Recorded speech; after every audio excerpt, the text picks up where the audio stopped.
मेरा नाम है मोहित और आपका स्वागत हमारे YouTube चैनल हिस्ट्री चैंपियन में। तो जैसा कि आप जानते हो, आपका जो बीएड का जो पेपर होने वाला है टीचर एजुकेशन, उससे संबंधित आपके सामने जितने महत्वपूर्ण प्रश्न होने वाले हैं सारे के सारे आपको मैं करवाने वाला हूं। समझ में आ गया? और इसके सॉल्यूशन वाली पीडीएफ है, उसका लिंक डिस्क्रिप्शन में दे रखा है।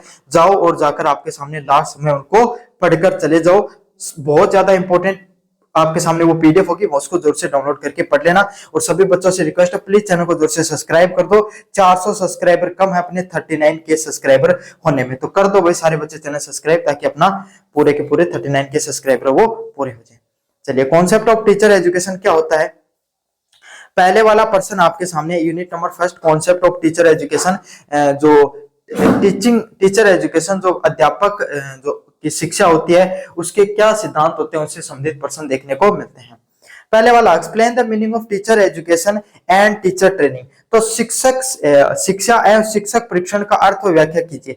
भाई, आपके सामने जो शिक्षक को शिक्षा दी जाती है, जैसे आप बीएड कर रहे हो, तो आप जब बीएड कर रहे हो तो बीएड के अंदर जो आपको शिक्षा दी जा रही है, और जो आपको शिक्षक बीएसटीसी और बीएड के अंदर आपको जो ट्रेनिंग कराई जाती है, तो उसके क्या मायने होते हैं, उसका क्या महत्व होता है, उसके बारे में भी आपको विस्तार से बताना है। समझ में आ गया? उसका क्या अर्थ है, उनकी क्या व्याख्याएं हैं, उसके बारे में आपको विस्तार से बताना है। काफी ज्यादा महत्वपूर्ण प्रश्न है। अगला प्रश्न, explain the new concept of teacher education and it's objective. आपको क्या करना है, एक्सप्लेन करना है new concept of teacher education, जो विद्यार्थी के जो आपके सामने टीचर एजुकेशन होता है उसके बारे में बताना, और उसके क्या ऑब्जेक्टिव होते हैं उसके बारे में भी आपको विस्तार से बताना है। काफी ज्यादा महत्वपूर्ण प्रश्न है। समझ में आ गया? New concept of teacher education and it's objective के बारे में आपको विस्तार से बताना है। समझ में आ गया? शिक्षक शिक्षा के नवीन अवधारणाएं वो उसके उद्देश्यों की व्याख्या करनी है। क्या करनी है आपको? शिक्षक शिक्षा होती है उसकी नवीन अवधारणाएं, जो नए नए वक्त के बदलते वक्त के प्रवेश के साथ आपके सामने काफी चीजें बदल जाती हैं। तो उसके साथ किन किन चीजों में बदलाव देखने को मिला है, क्या क्या अवधारणाएं हैं और उनके क्या उद्देश्य होते हैं, उसके बारे में आपको विस्तार से बताना है। चलिए, अगला वाला प्रश्न, explain the importance of teacher education program. शिक्षक शिक्षा कार्यक्रम के महत्व की व्याख्या कीजिए। क्या करना आपको एक्सप्लेन करना है importance of teacher education program. जो टीचर एजुकेशन प्रोग्राम है, जो बीएसटीसी और बीएड के अंतर्गत जो विद्यार्थियों को जो शिक्षक बनने की प्रक्रिया में आगे बढ़ रहे हैं, उनको ज्ञान दिया जाता है, उनको उस प्रक्रिया से जोड़ने का काम किया जाता है। तो उसके अंतर्गत जो उनको परीक्षण दिया जाता है कि आप कैसे बच्चे को अध्ययन क्षेत्र से जोड़ोगे, कैसे उनको आपके सामने बच्चों के साथ ज्ञान को साझा करोगे, तो उसके बारे में जो ज्ञान दिया जाता है, तो उसी जो शिक्षक शिक्षा कार्यक्रम है उसका क्या महत्व है, उसके बारे में भी आपको व्याख्या करनी है। काफी ज्यादा महत्वपूर्ण प्रश्न है, भी अच्छे से इस प्रश्न को करके चले जाना। चलिए, यूनिट नंबर फर्स्ट के इंपोर्टेंट क्वेश्चनों को करा दिया है, अब यूनिट नंबर सेकंड के इंपोर्टेंट क्वेश्चनों को देखने वाले हैं अपन। चलिए, वेरियस टीचर एजुकेशन एजेंसीज, अलग अलग प्रकार की जो टीचर एजुकेशन की जो एजेंसीज हैं उनके बारे में आपको विस्तार से बताना है। भाई, क्या करना है, उनको आपको विस्तार से बताना है। पहला है, explain the role and function of NCTE in teacher education. क्या करना है, शिक्षक शिक्षा में एनसीटीई की भूमिका व कार्यों के बारे में व्याख्या कीजिए। तो एनसीटीई आपके सामने जो नेशनल करिकुलम जो टीचर एजुकेशन से संबंधित आपके सामने बनाया जाता है, उसके आपके सामने क्या भूमिका है, उसके बारे में आपको विस्तार से बता देना। अगला प्रश्न, explain the role and function of NCERT in teacher education. NCERT, भाई देखो, ये सब वो संस्थान है जो आपके सामने जो शिक्षकों को जो शिक्षा या परीक्षण दिया जाता है उससे संबंधित उनको और ज्यादा ज्ञान की अनुभूति कराई जाए, इसके लिए क्या उनको परीक्षित किया जाता है। समझ में आ गया? तो उनका क्या रोल है आपके सामने, क्या फंक्शन है एनसीईआरटी का टीचर एजुकेशन के अंदर, किसके अंदर, टीचर एजुकेशन के अंदर क्या रोल और क्या फंक्शन है एनसीईआरटी का, उनके बारे में आपको विस्तार से बताना है। काफी ज्यादा अच्छा प्रश्न है। शिक्षक शिक्षा में एनसीईआरटी की भूमिका व कार्यों के बारे में व्याख्या कीजिए। क्या करना आपको, शिक्षक शिक्षा में एनसीईआरटी की भूमिका क्या होती है और कार्यों की व्याख्या क्या होती है, उसके बारे में बताना। अब काफी बच्चों की समस्या है कि सर हमें इन सब प्रश्नों को पढ़ना चाहते हैं तो कहां से पढ़े, तो डिस्क्रिप्शन में पीडीएफ का लिंक दे रखा है, वहां से जाकर पढ़ सकते हो। आप उस लिंक पर क्लिक करोगे, आप वहां पे पीडीएफ मिल जाएगी, वहां से जाकर आप पढ़ सकते हो। समझ में आ गया? चलिए, शिक्षक शिक्षा में एनसीईआरटी की भूमिका व कार्यों के बारे में भी आपको व्याख्या करनी है। मोस्ट इंपोर्टेंट है भाई, शिक्षक शिक्षा में एनसीईआरटी की क्या भूमिका होती है और उनके कार्य क्या होते हैं, उसके बारे में भी आपको विस्तार से एक्सप्लेन करना है। मोस्ट इंपोर्टेंट पर्सन है। कैसा पर्सन है? मोस्ट इंपोर्टेंट पर्सन आपके एग्जाम में बारंबार देखने को मिलता है। समझ में आ गया? चलिए, अगले वाले पर्सन की बात का, explain the role and function of CTE and GCERT in teacher education. क्या करना आपको?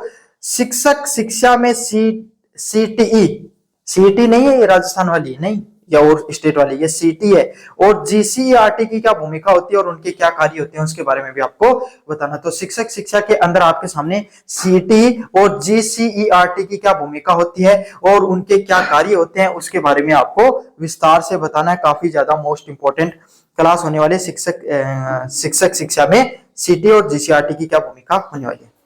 चलिए, यूनिट नंबर 3 की बात करें, teacher education as a profession. एक टीचर को एक एज ए प्रोफेशन के रूप में कैसे देखा जाता है उसके बारे में अपन इस यूनिट में पढ़ते हैं। Explain the scope and characteristics of teachers teaching as a profession. एक व्यवसाय के रूप में शिक्षण के क्षेत्र विशेषताओं की व्याख्या कीजिए। क्या करना है? एक व्यवसाय के रूप में जो शिक्षण होता है, क्या होता है? एक व्यवसाय के रूप में जो शिक्षण होता है उसके क्या क्षेत्र होते हैं और उसकी क्या विशेषताएं होती हैं उसके बारे में आपको विस्तार से बताना है। काफी ज्यादा मोस्ट इंपोर्टेंट पर्सन है। एक व्यवसाय के रूप में शिक्षण के क्षेत्र एवं उसकी विशेषताओं को विस्तार पूर्वक आपको बताना है। मोस्ट इंपोर्टेंट पर्सन है भाई। कैसा पर्सन है? मोस्ट इंपोर्टेंट पर्सन, एग्जाम में जरूर से देखने को मिलेगा। एक व्यवसाय के रूप में शिक्षण के क्षेत्र एवं उनकी विशेषताओं को हम कैसे देखते हैं उसके बारे में आपको विस्तार से बताना है। मोस्ट इंपोर्टेंट पर्सन है। चलिए, अगला वाला person, discuss the role, economics and professional status of teachers. शिक्षक के सामाजिक, आर्थिक व व्यावसायिक स्थिति की विवेचना कीजिए। क्या करना आपको? एक कोई टीचर होता है ना, उसकी सामाजिक, आर्थिक और व्यावसायिक स्थिति कैसे होती है उसके बारे में भी आपको विस्तार से बताना है। क्या बताना है? कोई भी एक शिक्षक होता है, उसकी सामाजिक, आर्थिक और व्यावसायिक स्थिति, मतलब उसको समाज में कैसा दर्जा मिलता है एक शिक्षक को, है ना। उसकी आर्थिक, एक टीचिंग का अगर आपने प्रोफेशन चूज किया है तो भाई चाहे कितना भी आप नैतिक मूल्यों की बात करें, लेकिन पैसा तो महत्वपूर्ण होता है, आप सबको पता है। तो एक टीचर बनने पे आपको आर्थिक रूप से कितना आप मजबूत होते हो और व्यवसायिक स्थिति आपकी कैसी होती है, हर चीज के बारे में आपको नाप तोल के सभी चीजों को बता देना है कि शिक्षक में समाज में कैसी उनकी वैल्यू होती है, आर्थिक रूप से वो कितने मजबूत होते हैं और उनकी व्यवसायिक दृष्टिकोण से उनकी जीवन की स्थिति कैसी होती है। तीनों प्रोफेशन के बारे में आपको विस्तार से बता देना है। चलिए, अगले वाला प्रश्न है, explain the teacher competence and teacher communities with their different kind. शिक्षक दक्षताओं और शिक्षा प्रतिबद्धताओं के विभिन्न प्रकारों सहित व्याख्या कीजिए। क्या करनी है? आपके जो शिक्षकों की जो दक्षता होती है और जो शिक्षकों की जो प्रतिबद्धता होती है उसके विभिन्न प्रकारों की, अलग अलग जितने भी प्रकार होते हैं उसके बारे में प्रकार सहित आपको व्याख्या करनी है। काफी ज्यादा मोस्ट इंपोर्टेंट पर्सन है। समझ में आ गया? जो शिक्षक होते हैं उनकी दक्षताएं और शिक्षकों की जो प्रतिबद्धता होती है उनके विभिन्न प्रकार के, उनके बारे में आपको विस्तार से बताना है। Unit number 4, in service and pre service programs. Explain the meaning and objective of pre service and in service teacher education program. पूर्व सेवा एवं सेवाकालीन शिक्षक शिक्षा कार्यक्रमों के अर्थ व उद्देश्यों के बारे में आपको बताना है। पूर्व सेवा एवं सेवाकालीन जो शिक्षक शिक्षा होती हैं उनके जो कार्यक्रम होते हैं उनके बारे में भी आपको बताना है। पूर्व सेवा से आपके सामने मतलब सेवा से पहले उनको क्या क्या काम करने पड़ते हैं, ठीक है, और सेवाकालीन के शिक्षक की क्या होते हैं उसके बारे में आपको बताना है। अगले वाले प्रश्न की बात करें, explain the basic requirement and programs for quality improvement in teacher education. शिक्षक शिक्षा की गुणवत्ता सुधार हेतु कौन कौन से मूलभूत आवश्यकताएं हैं और कौन कौन से कार्यक्रमों को अच्छे से चलाया जा रहा है। क्या कर रहा है? जो शिक्षक शिक्षा मतलब जो टीचर्स की जो एजुकेशन कराई जाती है, ट्रेनिंग कराई जाती है, उन ट्रेनिंग की जो गुणवत्ता होती है उनमें सुधार करने के लिए कौन कौन से प्रोग्रामों को चलाया जा रहा है और उन सभी कार्यक्रमों के बारे में आपको विस्तार से बताना है। चलिए, explain the innovative practice in classroom teaching using of latest technology and new horizons of the teaching।